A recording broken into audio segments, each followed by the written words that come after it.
திமுக தலைவரும் தமிழக முதலமைச்சருமான மு.க.ஸ்டாலின் அறிவுறுத்தலின் பேரில் துணை முதல்வர் உதயநிதி ஸ்டாலின் வழிகாட்டுதலின் பேரில் பாளையங்கோட்டை மண்டலம் 6வது வார்டு சீவலப்பேரி ரோடு வசந்த மகால் அருகில் வெயிலின் கொடுமையிலிருந்து மக்களை காக்கும் வகையில் குடி தண்ணீர் பந்தல் திறக்கும் நிகழ்ச்சி வழக்கறிஞர் அணி துணை அமைப்பாளர் KAA கந்தசாமி ஏற்பாட்டின் பெயரில் நெல்லை மத்திய மாவட்ட திமுக பொறுப்பாளர்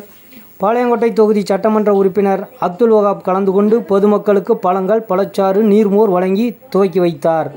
இந்நிகழ்ச்சியில் மாநில வர்த்தக அணி இணைச் செயலாளர் மாலைராஜா, மாநகர கழக பொறுப்பாளர் பூக்கடை அண்ணாதுரை, பாளையங்கோட்டை பகுதி செயலாளர் அண்டன் செல்லத்துறை, வட்டக்கழக செயலாளர் வழக்கறிஞர் பத்மராஜ், மாமன்ற உறுப்பினர் ஜெகநாதன், மாநகர பிரதிநிதி பிரான்சிஸ், தொழிற்சங்க சண்முகசுந்தரம், வட்டக்கழக பிரதிநிதிகள் அகஸ்டின், முத்தையா, பில்லி, பிரான்சிஸ், ஜான்பால், அருண், மதன், முருகன், கருப்பசாமி, மீரான்,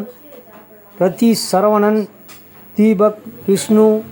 அனுஷ் பாண்டியன், சுசித்ரா, லட்சுமி, ஹரிணி, கதிர், சரண்ஜித், மகாராஜா, குமார், ரதீஷ், சரவணா, விக்னேஸ்வரன், அழகேசன், இசக்கிமுத்து மற்றும் திமுக நிர்வாகிகள் பலர் கலந்து கொண்டனர்.